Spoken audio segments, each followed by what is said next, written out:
Hello everyone. Welcome to another session of NEC engagement.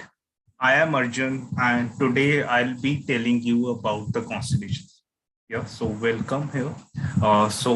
In today's session, what we will be learning about, we'll be learning about the night sky, obviously. But in the night sky, we will be learning how you can study the night sky. Right. So in studying the night sky, we study the stars. But to study the stars, we first need to identify those stars. We need to figure out which star is present at which location and how we can find it. Right? So without wasting any more time, I'll be starting to tell you that basically how do we study all that? How can we get started with all that? And I would request you all those who are writing in the chat on YouTube, please make sure that you only ask your questions towards the end of the session, right? In the last 15 minutes of the session, that is 45 minutes from now, we will be start taking the questions from the YouTube. So till then, avoid typing in over here. Just enjoy the sessions. Whichever your questions you have, just keep it with you. And when in the last 15 minutes, you can start typing it in the YouTube, and we will take some of the good questions and I'll answer them for you. Yep. So let's begin, guys. Here. So basically, here's the today's session all about. It is the sessions on constellations for grade 4 and 5 students. Yeah. So in this session, let's start learning about the night sky. So first thing, question is, when we see the night sky, what exactly we look in the night sky? Right. So the very obvious answers about it is in the night sky, the things which we enjoy seeing the most is obviously the moon. But moon is actually pollutes the sky. Moon actually pollutes the sky. Why? Because when moon is around, moon gives out so much light that many of the interesting things of the night sky become invisible. Right? We are not able to see them that well. So the real magic happens when the moon is not in the sky. In the moonless night, the new moon night. Right? So when you look at the sky during one of those nights, when you are fortunate enough to get into a dark location, and when you look at the night sky at that time, you will see that basically the light brightens up with very small white dots in the sky. Those are the stars, right? Those are the other suns. And these suns, you will be fascinated to know that these suns, even though they seems very small, most of the stars that you see in the night sky, they are the suns bigger than our sun itself. That is how big they are, right? And there are like millions of these in the night sky. So how do we make sense of all of these stars in the night sky? Let's just start learning about them, right? So when we start looking at them, we look at the stars, but the question is, how many stars do we see? Right? I mean, we all have been studying that, and the answer could be uncountable. Some of you will try to answer saying millions and billions and all that, right? But we can't really count how many there are. But we know that there are so many. But still, if you want to study the night sky, if you want to study the stars, you need to identify them. Right? And to do that, what do? We identify some of the brighter ones. Yeah. So the thing is that when you see the night sky from one of the dark locations, from remote locations, it looks like this. But you will find that from your city, from the cities, like where most of us live, right? From the city sky, the sky does not look that good. From our location, if we try to look at the sky, it will look something like this. And the reason is pretty obvious to you. It is the light pollution. What happens is that in the cities, we have so many lights on the ground already. It can be the lights from your roads, from your vehicles, from your public buildings, like what we say, like the hospitals and all these different places and the restaurants and all. During the nighttime, the city lights up. When it lights up, it creates a whole blanket of light over it. And with that blanket, what happens? The faint light which is coming from the stars is unable to reach our eyes. It is almost like trying to see a candle light burning, let's say around 10-50 meters away from you, when there is a person standing in front of you with the floodlights of its car on, of his basically with the floodlights pointing at your face, right? There is no chance you can see that very faint light. And same happens with the stars. With such a light in our cities, we can't see the stars, right? And when we can't see the stars, obviously we can't study it. And that is the reason to study them, we have to go to the remote location where this light is absent. Yeah. So what happens is that when you go to that place, when you go to those places where the city lights are absent, and when you can look at the night sky, you can still see the stars, but it is still difficult for you to make sense of it. How do we make sense of all the stars which is visible in the night sky? So to do that, what do? We actually try to figure out at which place which star is. So to do that, first thing, to start studying the night sky is to identify the night sky. And to do that, what do? We first start identifying the areas in the night sky. The thing is that I'll give you a very good analogy. Let's say on Earth, the land, most of the land looks the same. If you go on a land, you won't be able to figure out the difference, right? So to identify them, what is the best way? First, divide in countries, then divide in cities, then divide into localities. And that's how you can figure out everything where everything is, right? If I want to look at basically a block in Florida, I know I have to look at USA. If I want to look at a society in Delhi, I know I have to look in India, right? So this way, we have divided this entire ground into different areas. In the similar manner, when you want to study the sky, you have to divide the sky into different areas. But how can we possibly divide the sky into different areas? We do that by trying to figure out different patterns in the sky with those stars, obviously. All of you have tried basically making the stick figures in your school, right? Maybe joining the dots and making the stick figures and making some things out of it. Same things to identify the stars we do in the sky. How do we do that? We figure out the patterns, and based on the patterns, we divide the sky into different areas. And now, once I have divided the sky into different area, let's say I want to look at a very interesting star cluster over here, right? So I know that I have to look into this area of the night sky.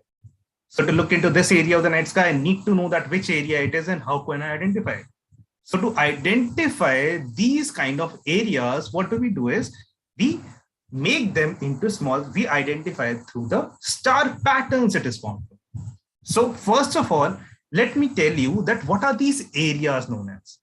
So these areas that we know are actually called the constellations. Right? So till now, you all must have heard that constellations are basically the patterns on the night sky, but it is actually the areas in the night sky, which we have formed to identify different parts of the night sky. Now, these areas are actually formed due to these patterns, right? So this is what these patterns are. And from those, we have basically divided the entire sky into different areas like this, like the complete sky. Yeah. So if I want to talk about this particular area of the night sky, I will be identifying it through a pattern formed by these stars. The pattern which is formed is actually that of a hunter, and it goes by the name of Orion. So this constellation is named Orion Constellation. The one which is over here, it is named after a bull, which is the Taurus, which is formed by this figure over here. So this area is actually called the Taurus constellation. And same way, the entire sky is divided into different areas. So basically what we have done is, this is actually the reason we have the constellations, to divide the sky into different areas. And when the sky is divided into different areas, it is very easy for us to identify that in which place, in which part of the sky, which interesting feature we have to look. Yeah. So when now the thing is that how are these patterns made? Then the interesting part comes. You see, these patterns are not made by us. These patterns have been envisioned, they have been imagined by previous generations before us, like in thousands of years. The thing is that the first science that we started learning as a human beings is obviously, which is before us, which they used to see every night, that is the stars. And when they saw these stars, they wanted to make sense of it. So what they did, they looked at the stars and they started making star patterns. When they started making these star patterns, they saw gods in them. And this is the reason that we have some star patterns by the name of Hercules, which is a Greek god, right? So basically, this is how we have different star patterns, and they are associated with different mythologies throughout the world. In 19th century, all of them came together and we started using it for the further research, but this was the reason for it. Now, moving forward, like I told you, we still use the patterns which were envisioned or which were imagined by these peoples in thousands of years, right? And this is the reason that when we envision the Orion, it is still envisioned as a hunter, because at that time, they could only relate it with the hunter, because obviously at that time, a mechanical engineer was not there, right? So when they envisioned a figure like this, they envisioned it to be a hunter. Another one, they envisioned it to be a farmer, a prince, some mythological figures. So this is how we have all these figures going on, right? And that is the reason that many of them have mythological stories around them, because when they imagined them there, they also built stories around these figures as well, right? So they are based on mythological figures. And this is what the stars are. Now, in today's time, we have basically divided the entire sky into many different constellations. Then you may ask, how many constellations are out there? So the thing is that when we look at the sky now, we look at the sky everywhere around us. If you think of my fist as the earth, basically, no matter where you are standing on this earth, you will be able to see the sky around. So you can imagine the sky has to be a very big sphere above our earth, and our earth is at the center of it, right? Because obviously the stars is everywhere around it, right? Around us, right? So that is the thing, that when we wanted to divide the sky, we divided this entire sphere of the stars. And when we divide this entire sphere, we divided the sphere into 88 different areas. You can think of them like 88 different countries on Earth. In the same way, there are 88 different areas in the sky, and those areas we call it constellations. So in the area, in the sky, there are a total of 88 different constellations. Yeah. So this is a map. You may not be able to make much sense of it because you don't know what these constellations are right now. But in this session, I would like to tell you about a few of them. Yeah. So these are all the 88 constellations. Now, some of these 88 constellations are also important to us. Like, the question comes, why are these stars important to us? Why are these constellations important to us? So if I go back to the ancient time once again, I'll tell you that in ancient times, now people used to use these stars in majority of ways. They used to do farming according to these star locations only. Because as the earth moves around the sun, at different part of its journey, different stars appears to it because of its location. So this is the reason that in different seasons, different stars appears. In summer, one set of stars will appear in the sky. In winters, other set of stars will appear in the sky. Right? In spring, other set of stars will appear, and in autumn, other set of stars will appear. So this is how, depending on the position of our different stars appear. So the ancient people used to see those stars, and they used to plan their different parts of their livelihood based on it, like the farming. Many people in ancient time, what they used to do is they used to do farming exactly when a particular star is at a particular location, because that would mark a onset of a particular season. In today's time also, we say the same thing. We see that in India, there are some festivals which come out like the Baisakhi and all, which marks the onset of the harvesting season. How do they know that Baisakhi comes at that time? They look at the position of the star.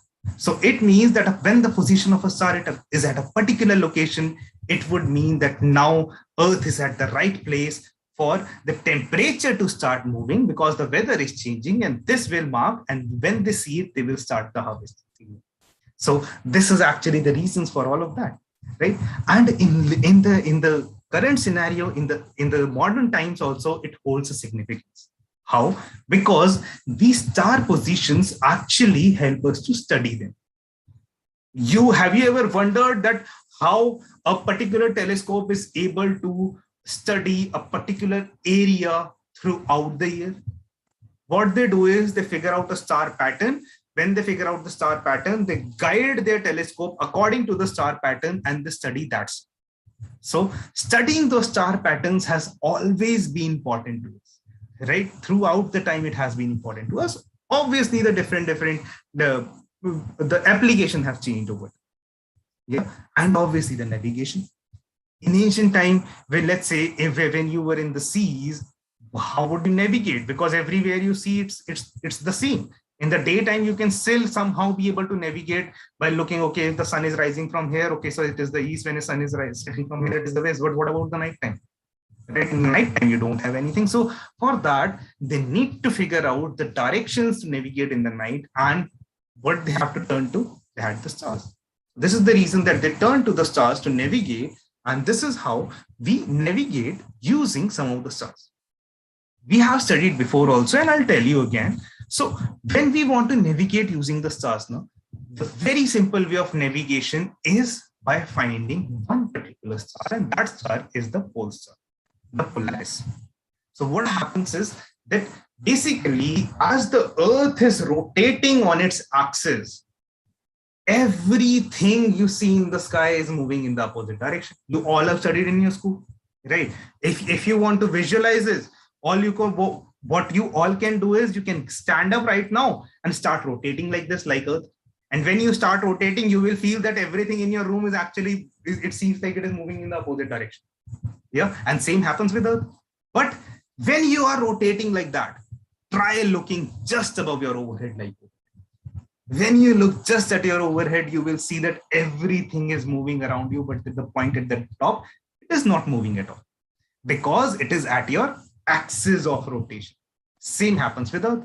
When the Earth is rotating, every point is moving in circle, but the point which is right over its axis, it never moves. And when it never moves, it tells us one particular direction, and that direction is the north direction. So to find the directions, what do we do is we find that one particular star, that star is the Polaris, and wherever we find the Polaris, it goes up, basically it is directly above a particular direction. That direction is the north direction. Why? Because north is at the top of everything. Yeah.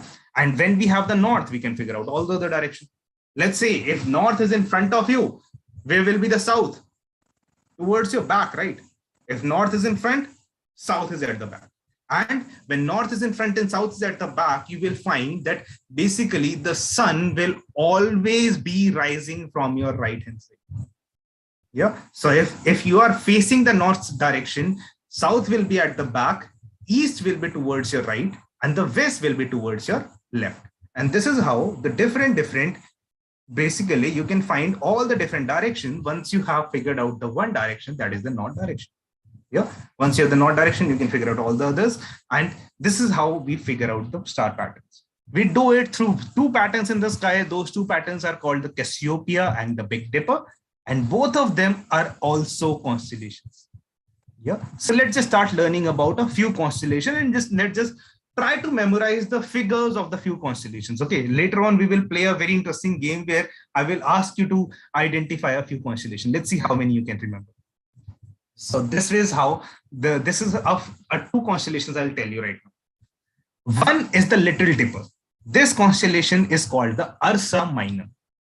In ancient time, people envisioned it to be a little bear, a small bear, right? And the star which is just at the tail end of this constellation pattern is the pole star, the Polaris.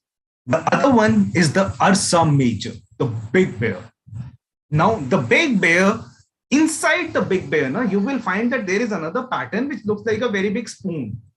We jokingly call that as Big Dipper. Dipper means the spoon which is used to feed the children because it looks like that dipper only. right? Some people say that it looks like a cartwheel, and different mythologies imagined it to be different things, but we all call it, commonly we all call it the Big Dipper. And from that Big Dipper, from that spoon, if we look at the N2 stars, they directly point towards the pole star or the Polaris, and we can find the pole star within it. Second way is through this constellation, which forms a W shape in the sky, and this constellation is called Cassiopeia. It forms W or M, depending on how it is. If it is rotated like this, it will be W. If it is rotated the other way around, it will form an M. But the thing with it is that basically the angles within this W or M actually guide you towards the pole star. So there is a very simple method of it as well. So what do? If you take this angle now, and here is this angle, you will find that one of them is bigger than the other. One of them is wider than the other. Yeah. Which one is wider? If I say this is number 1, this is number 2, which one is wider? Right, exactly. It is number 2 is wider. If the angle number 2 is wider, what we will do? We will ignore angle number 1. We will only work with the bigger one. In the bigger one, then imagine that you have divided into 3 different equal parts. One over here, one over here. Now, this line, when you extend this line over here, it will go directly to the pole star or your Polaris. This is how we figure it out. It is a bit of a complex method, but the one with the Big Dipper is very simple. Try with that. Yeah. So now let me just take you to some of the famous constellations, some of the famous patterns, and let's just try to remember their shapes. Yeah. Later on, we will come to that, and we will play a game as well. Yeah. So the first constellation I'm telling you is actually the most famous of the constellations and the easiest one to spot. I'm pretty sure that if you guys have ever seen any constellation, this is the one that you have definitely seen. This is Orion the Hunter. It had these many stars within its body, and when you join them like a stick figure, that appears to form a warrior holding its sword and his, a shield like this, a hunter named Orion. Yeah. So can you imagine this hunter, the Orion the Hunter, from this stick figure? Yeah, exactly. Right. So this is how we formed. Yeah. Now let me just give you a task. Here is this portion of the sky. All right. Here is the pattern of the Orion the Hunter. So what I'm telling you here is that some of the stars in this image are forming Orion the Hunter, which you can see on the other side of the screen. So I'm giving you guys 30 seconds. Look at the screen and tell me if you are able to figure out which stars form the Orion the Hunter. Yeah, I'm waiting for your answers in the chat. If you are able to figure it out, you can answer in the chat.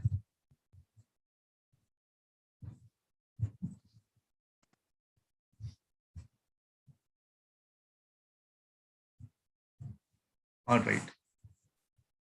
Great. Very good, guys. All right. So I can see so many answers. You guys have already started telling me that yes, you can see it. Let me also annotate it for you and show you that if you guys are correct over here.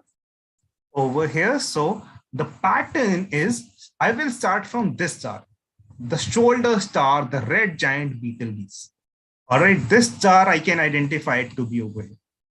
So from this shoulder star, I will go over here. I'm going to the head of the Orion, then the other shoulder, and then I will join it to the belt of the Orion, forming the torso of our body. Yeah, this part is right over here. Yeah, and obviously once I figured out this part, it is very easy to figure out the rest of the parts as well. So how do we do that? This is the bottom part. These are the 2 legs of Orion. With his front hand, he's holding this shield. We can imagine this shield also over here, and his back hand will go like this. And this is how the Orion the Hunter will look like. Yeah. Now you will see that some part of it is actually moving right over here. So this is imagined to be the sword of Orion. Yeah. So this is the sword of the Orion. And basically this sword is something more than that, something more interesting than that. So let me just show you what this sword. So remember I told you that these constellations are actually used to navigate through the sky and look at some interesting things in the sky as well. So one of those interesting things is actually in the belt of the Orion. So if you are able to identify that where is the Orion and where the belt of the Orion is, you can easily see that. Let me show you that what is exactly in that belt. If you try to see it, you will find that this belt is basically, it is not a star, but it looks something more than star, right? So if I zoom in into it, it will look something like this. It is a very giant cloud in the sky called a nebula. And the name of this nebula is called the Orion Nebula. Right? So it is actually a cloud of gases which is extending up to a few light years. Like if you enter into it, if the light enter into it, we're traveling with a speed of 3 lakh kilometers per second, right? Even that light won't be able to exit it before traveling a year. That is how vast, that is how big this cloud is. And that is the reason that this cloud is even visible to us on Earth when it is like thousands of light years away from us, right? So these are some of the jewels of the night sky, we call them, right? So one of them is over here, and we can easily identify it if we are able to identify these stars. Yeah, and those are the reasons we have these constellations, to be able to identify these patterns. Yeah, and then there are two constellations which I've showed you over here. The one is the Big Bear. The Big Bear is called the Ursa Major, and some of the stars of this Big Bear or the Ursa Major actually form this Big Dipper only. Guys, I would request you to please keep the chat of the YouTube to be limited. Yeah, yes, very good. Yeah, okay, great. I can see all of your answers. Yeah, okay. Yeah, so this is Ursa Major. Now, in this Ursa Major, you will see that some of the stars which I'm annotating, I'll just change the color. And these stars are actually forming this pattern. So when I say Big Dipper, it is not the entire Big Bear. It is only a part of the Big Bear. And more precisely, the tail part, the tail end part. Yeah. So this is what this Big Dipper is. It is a part of the Ursa Major. And this part we use to figure out the whole star. Yeah. Then comes the small bear. We call it the Ursa Minor. You can see that how they have imagined a small bear with these set of stars. It looks like a small Q, right? A small Q or a small D if you see it. It just depends how you are seeing it. If you want to see it like this, or you want to see it like this, it looks like a very bent alphabet, right? And they imagined it to be a very small bear. So this is the Ursa Minor, and as I previously told you that the pole star or the North Star, the star that never moves, is the part of this Ursa Minor only. Then the next constellation where I told you about is the Cassiopeia, the queen. Ancient people have imagined her to be a queen of Ethiopia. There is a very nice story also in there is also devised keeping in mind the Cassiopeia and the Cephus and the Andromeda and Pegasus and Perseus. These are the few constellations in the northern sky you keep, and keeping all of these constellations together, there is a very nice story which there have been movies also made on it, which include the what we say which includes a mythological figure called Medusa and Hades, right? All these kind of things. Yeah. So this is one of them, the Cassiopeia, and they're imagined like this W actually signifies a queen which is sitting on a throne. Yeah, this is how they have imagined it. You can easily see it. Yeah. So Cassiopeia is in the shape of W. And the next one is a very interesting and one of my personal favorites constellation. This is the Cygnus. Yeah. Cygnus is actually the swan. She's the swan flying or diving in the night sky. Like you can, when you see the pattern, you can easily figure out that how she's forming a swan, isn't it? So she's forming a swan like this, with The stars which are over here, they are forming the wings. The smaller portion is the body, and the longer portion is the very long neck of this one. Yeah. And over here, at the tail end of this Cygnus is a very bright star, one of the brightest stars in the sky, called the Gemini. Yeah. So this is the Cygnus, and one of the very interesting thing about Cygnus is that we can actually see the Milky Way galaxy, right? From our in the night sky, now we can actually see the Milky Way galaxy if you go to a very dark location.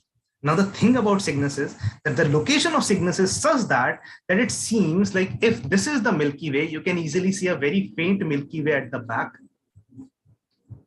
Yeah, it appears, when you imagine the Cygnus, it appears as if it is flying into this Milky Way, or is it diving into this Milky Way? Yeah, and when you see it, it is actually very beautiful.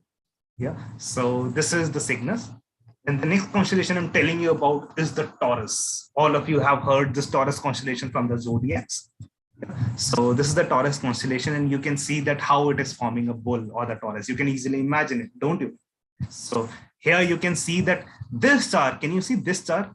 This star is a very bright star of Taurus. It appears as it is a red giant star called Aldebaran.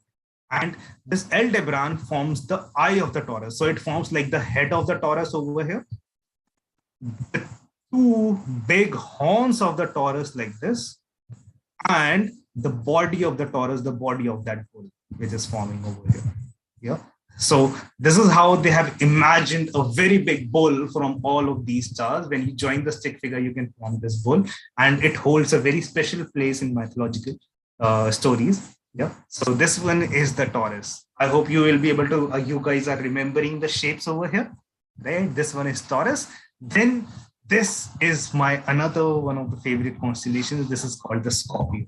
This is a scorpion in the sky, which is called the Scorpio, and it is actually a very giant scorpion. You can see it towards the south region of the sky, and if it is visible now, you can see that basically there are three top stars of this of the Scorpius over here. So this one signifies the head, and the two on the sides, this signifies the pincers of that scorpion. And then it forms the complete body of the scorpion, wherein, and when it goes down, it actually bends like this, as if forming the venomous tail of this scorpion. Yeah. So if you can imagine this, let me just show you that how they have imagined the scorpion to be. This is how they have imagined. Yeah. And the brightest star of the Scorpius is on the mouth of the scorpion, which is called the Arcturus. Yeah. And the interesting thing about Scorpius is that this tail stars of the Scorpius, they are also goes through the Milky Way. And when it goes through the Milky Way, it goes through the region of the Milky Way where there is the center of our Milky Way galaxy, like the core of the Milky Way galaxy, where where there is supposed to be a supermassive black hole over there. You can see that in the picture over here. I'll just show you as well. I'll try to show you that if you can see, this is the Milky Way, and you can see within this Milky Way, this is the dark region. Yeah. So this dark region is where the supermassive black hole is supposed to be located. Yeah. So this is the Scorpius. And the next one is the Scanis Major. This one is the dog of Orion the Hunter. I'll show you that this one actually is just behind Orion the Hunter. If Orion the Hunter is over here, it is just next to it. And the interesting thing about this constellation is that, can you see this star over here? The one which is shining very brightly over here. This one. In this picture, this star is over here. This star is actually the brightest star in the entire night sky.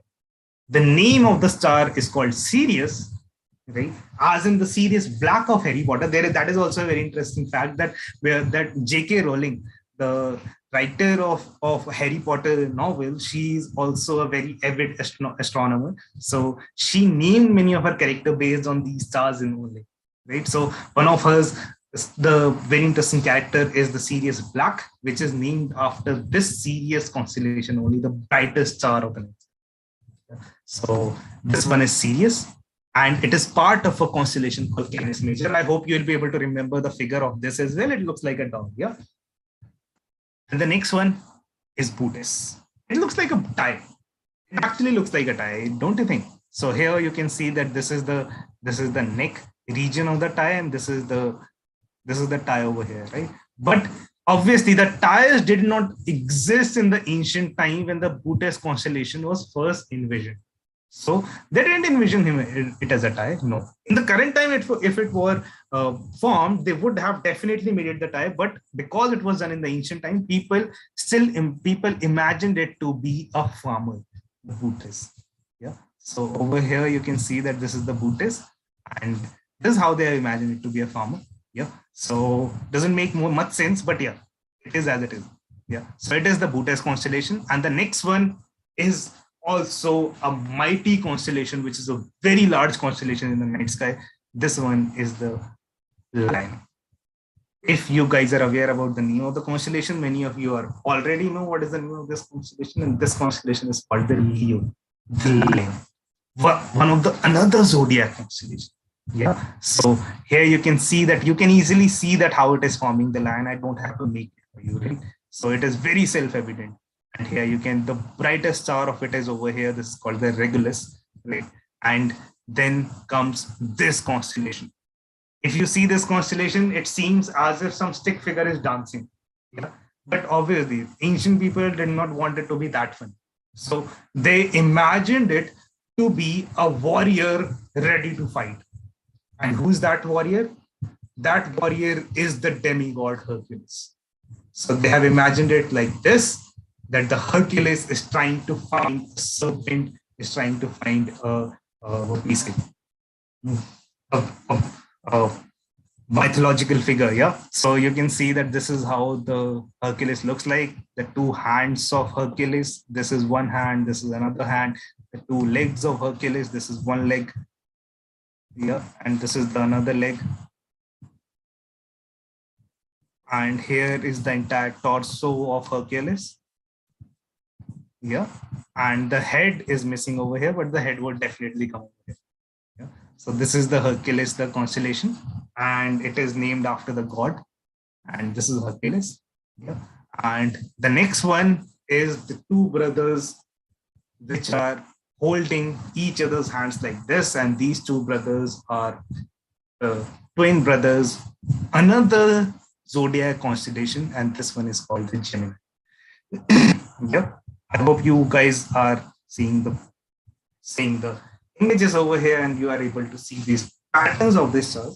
Now comes the next part of our session. So after all these constellations, the question comes, how can we figure out these constellations? I mean, you guys can somehow still be able to identify the patterns once I showed you in the picture.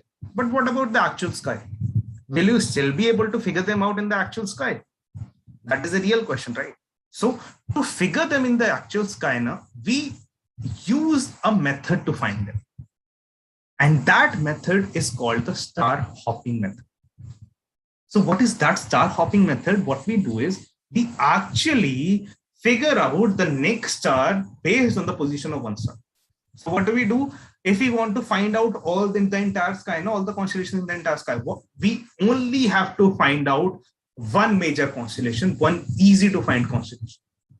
And if we know the position of the rest of the constellation comparing to it, we can actually find the constellations in the entire sky. This is what the star hopping is. Finding one constellation, from that constellation, finding all the others around it. Yeah. So in today's session, I will be telling you this method of star hopping. Yeah. Next time when you visit the night sky, when you visit when you visit a dark location, you can also try to do the star hopping. Yeah. So to do the star hopping, what we will be I'll be telling you about two very big and very interesting features seen in the night sky. Right? These are the figures or the patterns formed by some of the brightest stars of the night sky. So the first one I'm telling you is a hexagon.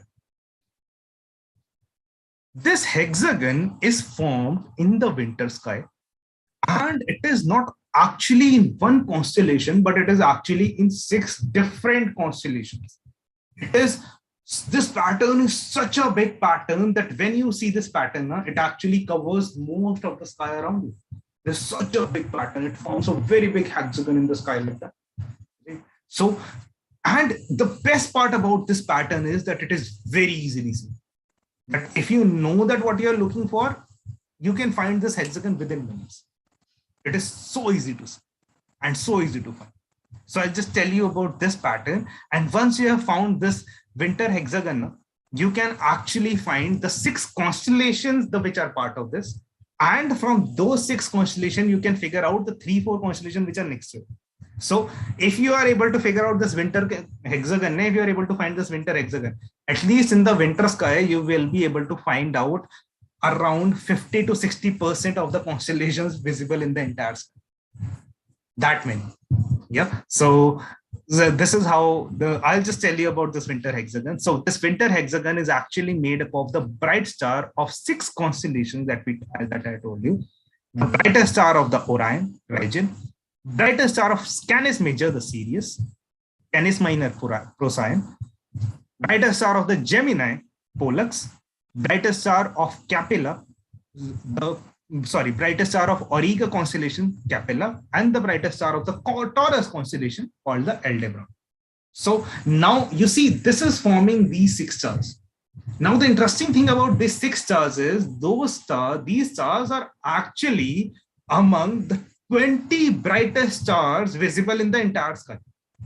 So if the sky is any good, you will be able to see all of these 6 stars and with ease. Yeah. And another such pattern is seen in the summer sky. This is called the summer triangle. So this is formed by the brightest star of 3 constellations which are seen in the summer sky. That is the Deneb, which is the brightest star of the constellation Cygnus, Vega, which is the brightest star of constellation Lyra, and Altair, which is the brightest star of the constellation Aquila.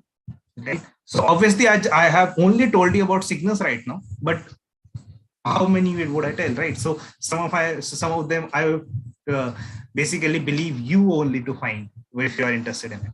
Yeah. So now, after telling you so many things, guys, now is the time for us to do some star hopping ourselves using the Stellarium. I hope you guys are ready for it. I'll be sharing my screen again, and this time when I share the screen, I'll be opening a software, a star guiding software called the Stellarium.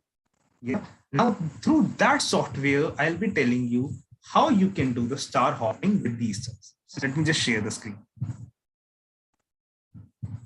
Yeah. Can you guys see I hope you all can see the screen here. So this is what the software is.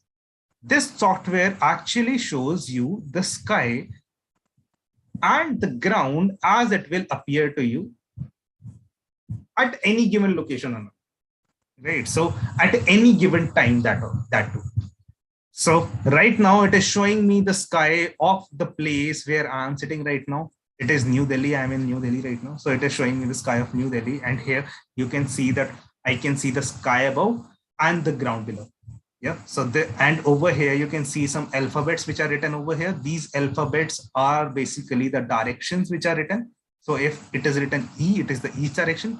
SE, southeast, S, south, southwest, west, north, east, so on and so on, right? So these are the directions over here. And you can see that in the west direction, the sun is about to set. Yeah. And towards the south, even the moon has started rising for us. Yeah. So here, if we basically, let's just now in this software, you can do a lot of things. You can remove the atmosphere. When I remove the atmosphere, this is how the sky will look, because we know that during the daytime, we are not able to see the stars because of the atmosphere and the presence of the sun. Yeah. So if I remove the atmosphere, it will look like this. Bring the atmosphere back. And if I were to remove atmosphere, ground also with the atmosphere, I can do that also. And when I do that, you can see the sky all around. You can see that entire sphere of the sky. If you remember, I showed you initially in session. Yeah. So this is how it will look. So let's not confuse you anymore. Let's bring the ground and the atmosphere back. Yeah. Next thing which you can do is you can zoom into the things and the zoom out. So if you want to zoom out, you can zoom out so that you can see more of the sky at once. If you want to zoom in onto a particular thing, you can also zoom into them. So I'll show you a very interesting thing. So if I zoom into the moon, I can zoom this much into the moon so as to see the features of it as well. Yeah. So this is how this is what all I can do. And the next thing I can do is I can change the time and the location of the things as well. So here you will see that there is a location window. From this location window, I can choose to go anywhere in the world and try to look at the sky of anywhere in the world. Right? So right now I'm looking at the sky in China. Right now I'm looking at the sky in Australia, South America, sorry, Africa. I've seen South America, yeah. And this is how, like, Russia and all these different places. Yeah, let's just come back to Delhi now.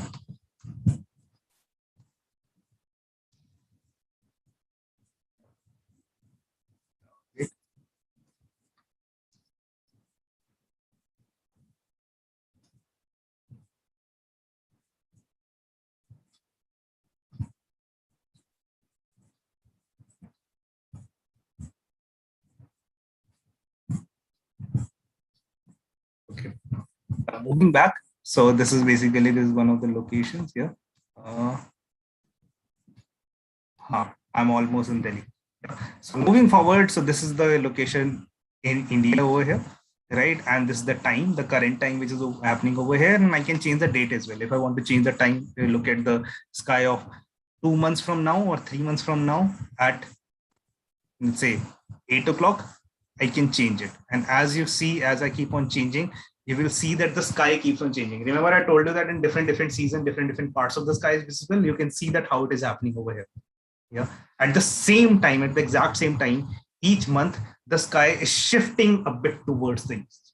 So it means that the constellations which are rising at 8 o'clock now, 3 months from now at 8 o'clock, you will find them trying to basically so far above the sky. And 6 months from now, you will see them setting at the exact same time.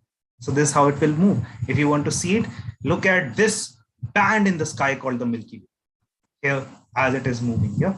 So at the exact same time, you can see that how it is moving throughout the sky at the given time. Yeah. So right now, let's try to find out the winter hexagon. And since the winter hexagon is in the winters, let's get to the winters now. Yeah. Here we are in the winters. We are in the month of January. So in the month of January here, let's say 25th January, let's see the sky of 25th January at around 9:30 p.m. So if I see the sky of January 25th p.m., so let me just show you how you can figure out the winter hexagon. So again, to find out the winter hexagon, now the first part you have to do yourself. What is the first part? Identify that first constellation. For today's session, we will be using that first constellation to be the Orion, because I already told you how to identify the Orion. So I hope that in this figure, at the center of this picture, I will give you a hint that at the center of this picture, this Orion constellation is actually visible. So all those who are able to find out this Orion constellation, give me a yes in the chat. All those who are able to find out this Orion constellation, give me a chat. Hint, Orion constellation has a belt which has 3 stars in a straight line. Right? You will find those three major stars, and they are the only 3 major stars in the straight line which are very close to each other. Yeah. So I hope that many of you are able to find it. Those 3 stars I'm talking about is over here. Yeah. These are those 3 stars. And if I've told you those 3 stars, again, giving you 10 more seconds, can you figure out the Orion constellation now? Okay, so let me just start telling you how does it look like. Orion constellation looks like this. The belt stars, torso, head, another shoulder, and forms the complete torso. Back leg, front leg, and here we have the sword of our Orion over here. Now with his front hand, he is holding a bow, and with his back hand, he is holding a club. Yeah. So it makes sense now. I'll just remove the annotation. See it yourself. Yep, it is Orion. Great. So once you have figured out Orion, you will see that it have two bright stars. One on the top shoulder, one on the front foot. The brightest one is the one on the front foot, and this will form the first star of our winter hexagon. Now, to find out the next star, so the first star of our winter hexagon is this one. I will write one next to it. Okay. The next star, to find out the next star, what we will be doing is we will be looking at these three belt stars once again. Yeah, because those two stars are actually in the straight line as this belt star only. So the second one, if you see this three stars, what you will have to do is you will have to make a straight line from these three stars in this direction. Once you go in this direction, the star which you will see in front of you is the brightest star of the night sky, the Sirius. If you go in the other direction, you will see that the another red star over here, this is called the Aldebaran. Yeah, so this one is number 2. This one over here is number 3. Yeah, so this is how we have figured out the 3 stars in our winter hexagon. I'll show you once again. So basically what you'll have to do is you will have to take these 3, these 3 belt stars. In one direction, you will find the brightest star in the night sky, Sirius, other one, Aldebaran. So join them together and you will find, wait, let me just write a bit better here, one end and the second end of this hexagon is formed. To form the next part of this hexagon, what we will be doing is we will be moving up. If you go right above the Sirius, you will find there is another very bright star right above in this direction, right on top of it. If you see that this is the top, yeah, you will find this star in this direction over here. This star is over here, right above number 2, and that star is your next star, and this star is basically the Procyon. Yeah, this one. I will say it is number 4. Yeah, this is the Procyon. Then, so this is the, okay, now the complete hexagon is not visible right now. I'll have to change the direction a bit so that it is visible. Yeah, now the complete one is visible and I can tell you this complete hexagon right now. Yeah, so I hope you are still able to make sense of it. This one is number 1, the Rigel. Number 2, Sirius. Number 3, Aldebaran. And number 4, Procyon. For the number 5, again, like we moved up from Sirius over here, we will move up from Aldebaran over here and we will reach this star, and this star is your Capella. This is number 5. Right? So let me just try making this hexagon and let's see that if you can figure out the position of the 6th star by yourself. Here, this is 1. This is 2nd. And this is 3. And this is 4. Where do you think should be the next one? Right. So it is between these two, just above a bit, and that star, if you can guys guess it, it is right over here. Yeah. This one is Pollux and it makes the complete hexagon in the winter sky. And if you see that this winter hexagon, it actually forms a very big figure in the night sky. Yeah, if you want to find the 6th star, there is another way. Remember the 2 stars of Orion, Rigel and Betelgeuse? Join them together and keep moving up. You will find this Pollux. Yeah, so this is how we find them. And once you have figured them out, you can actually imagine the stars, the different, what we say, the different constellations of these stars as well. Like you have already done for the Orion. Let me just show you how to do it for the Taurus. So if I were to zoom in a bit.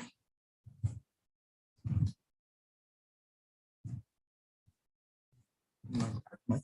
Yeah. What I'll do is from this Aldebaran, I will make this V. This bottom will be the torso, the body, and the two horns of Taurus, forming a bull, right? So this is the Taurus. Similarly, the next one over here. Again, let me just give you another task. This is the last one, okay? I'm going to give you. This one is called the Sirius, the dog. Yeah. I'm not able to do it. Okay, let me just give you another one over here. The Gemini. It is a bit tough, but let's see if you guys can see. Yeah. So over here, I'll just tell you that where are the two stars of the Gemini are. One over here and one over here. Can you form the two persons standing from these stars? 10 seconds. And then I'll make it for you. Yeah. Okay, let me just do it. It would be tough for you right now. So what we'll be doing is that we will make them like this. This is the torso of the first brother. This is the torso of the second brother from here. And this will be the first leg, another leg, one leg over here, and the other leg over here. Yeah. And the hands of these two brothers goes like this. This is how these are forming the two brothers of Gemini. Again, guys, this takes a bit of a practice, but once you find them, you can easily figure out a lot of interesting things in it. Yeah. And from them, remember I showed you Orion Nebula, which is within the Orion. So you can figure out the Orion Nebula as well. So this is the Orion. And if I go to the belt of the Orion, this is basically the Orion Nebula. Yeah. So let me just zoom into it. Obviously, I can zoom in. Let me just zoom in for you and show you that how this nebula looks. So this nebula actually looks like this. Yeah. So this is how you can figure out the jewels in the night sky. One of the very interesting thing is in the Aldebaran only, the star cluster of Pleiades. Yeah. So let me just show you that how it looks like. This is a very interesting star cluster where so many stars are clustered together. Yeah. So this is one like that. And this is how you can figure out the entire sky. And this was the one tour of the night sky I wanted to give you through these concepts. So guys, that was all right. So this was about the constellations from my end. Okay. So now I will be waiting for you basically to ask your questions on the YouTube chat. You guys are free to write your questions in the YouTube chat now. We will take a few questions now and then we will end. Yeah. All right. So, okay. So guys, here we have Mila ma'am with us. Say hello to Mila ma'am. Yeah. So Mila hello everyone. And yeah, I've been answering the questions. So I'll bring across a few questions to Arjun sir so he can close it with some answers. So yeah, Mihika asks, which direction is the constellation Gemini at? Yes. So that is a very good question. You see, when we talk about the directions in the constellation, the only constellation that you can see for certain that yes, this will be in this direction will be the ones which are in north. Why? Because remember, I gave you a analogy that if you try to rotate in a room, the only place which will remain constant is the one above you. So that is the reason that only the ones which are in the north or on the south, they will stay in the north or the south. Other constellation will keep on changing their direction in different times. Let's say when a constellation is rising, right? When a constellation, everything in the sky moves. Everything in the sky moves, including the sun, the moon, the stars, the planet, everything. When anything rises, it will be in the east direction. Then it will keep on changing its direction until it reaches the other part of the sky when it is setting. Right? So I'll just show this to you with Stellarium as also. Let's say, all right, so here, if I'm in the winter sky, let me just change the time for you and show you, right? So let me first show you the constellation. So here, these are the constellation. I'll show you the figures instead so that you will be more able to identify with that. So here, so I will show you that this over here, this is the Gemini, right? So this is the Gemini, this is the east direction, and this is the west direction. I hope you are able to figure out the Gemini. It is over here, the two brothers of the Gemini, okay? Just keep an eye on where they are right now, okay? I'll be moving the sky now. If I move the sky like this, let me just move back a few hours. See, where are Gemini right now? Gemini is towards the east. And let me just fast forward the sky a bit. See, when I fast forward the sky, can you see that where is Gemini? Changing its direction, right? It will continuously change its direction and it won't be at a particular direction every time. So the question was, basically, you could ask it in a better way, that in which direction the Gemini would be at this time on this date in any year. Yeah, because it will keep on changing throughout. You see that how it is changing? It is moving from east and setting in the west. Yeah, it happens to all of the constellations. Yeah, good question though. I hope I was able to answer. Milan, there was any other question?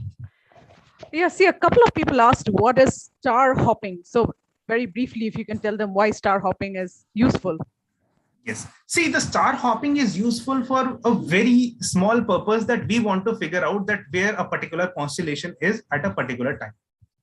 Star hopping is a way of finding out a constellation from a previously known constellation. Let's say I told you that there is one constellation which is very easy for us to find, that constellation being your, that constellation being your Orion. Yeah. But if I were to find out, if I were to ask you that, okay, find out the Orion for me. If you are even a beginner, you can tell me that, okay, so I know that there are 3 belt stars in the Orion, so this is the Orion. Yeah. But if I were to ask you, all right, find out the Gemini for me, maybe you won't be able to tell me where is Gemini off the bat, right? You can tell about the Orion, but you can't tell about the Gemini. But what if we from Orion are able to tell you that where is the Gemini? It will become easy for you, right? So to find out the Gemini, what you do is first find Orion, and then you say that, okay, just next to the Orion, just above the Orion, Gemini exists. So if you are able to find out Gemini from Orion, you have done the star hop, right? And that is why it is important. If you're trying to find out a constellation from a very easier constellation, or trying to find out a star from a star which is very easily identified. Yeah. So I hope I was able to answer that also. Yeah. I think there are a lot of questions. So probably we need to end. And yeah, some of them are asking about the software. So I think you did have a last slide which mentioned the software name and where they can get it. So maybe we just tell them that. So, they can download it. Sure. So guys, there are a lot of things about this constellation that you can learn, right? A lot of things, obviously, like the questions gets endless. When you start learning about it, the questions are so much. But what I'll be telling you is that if you want to get these questions answered, the best way for you would be to install these softwares yourself and play with them, because obviously you have seen yourself that it is like a game. Right. So I'll be telling you the name of these softwares, and then you can go yourself and find them. Yeah. So let me just share that slide also with you.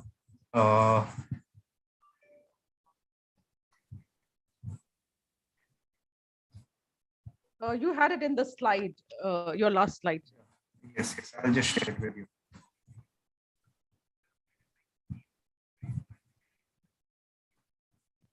And if anyone needs to leave now, please go ahead. We are just answering a few questions, but go ahead and leave if you have to. And thanks for joining. The software. Yes. So thank you so much for joining, guys. I hope you had fun. You enjoyed learning about these constellations and the observational astronomy. Yeah. So I'll just be telling you about the software. So the software that I'm using right now is called the Stellarium. You can see this the spelling on your screen over here. Yeah. Now this software is actually a free of cost software. So if you have a Windows-based PC, you can just type in Google like Stellarium with this spelling, and the first link which appears, there is an open source, and you can download it on your system for free. But this Stellarium has an app as well for your mobile phones. It is also for your basically your Android-based phones and your Apple-based phones. But the Stellarium is a paid software. So in those cases, if you don't want to pay it, I would suggest you a another open source free, let's say, the option that is the Sky Safari. Sky Safari is an app for Android, and for Apple-based phones, there is one called Skyview. So these are some of the apps which helps you to look at the sky. And once you download them, you can just go through them, play with them, and try to find out different constellations. Yeah. So some other, I'll take one or two more questions over here. One question quickly. It's a one-word question. What is the Snake Constellation? All right. The Snake Constellation is called the Serpents. Right. So there are two basically. One is the snake called the Serpents, and which is basically, and the other one is the Hydra. It is not the snake, but it is actually a sea monster. And the thing about Hydra is that it is actually what we say the largest, one of the largest constellations in the night sky. Yeah. So all right. So I hope. Last one.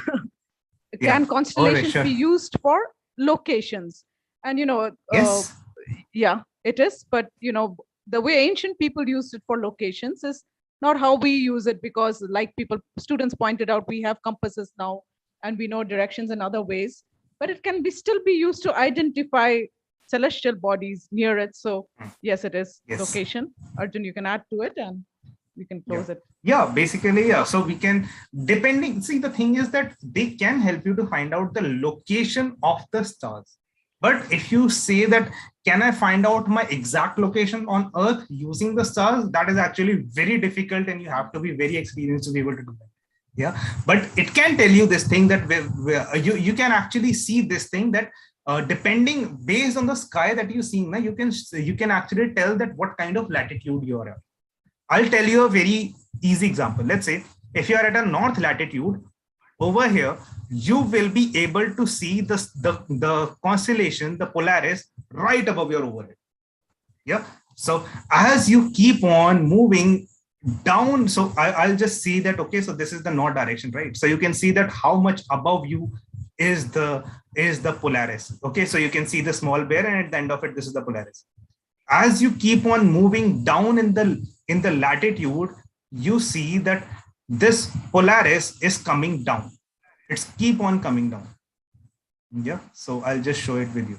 Yeah. So here, see, as I go down in the latitude, this Polaris is keep on coming down, right?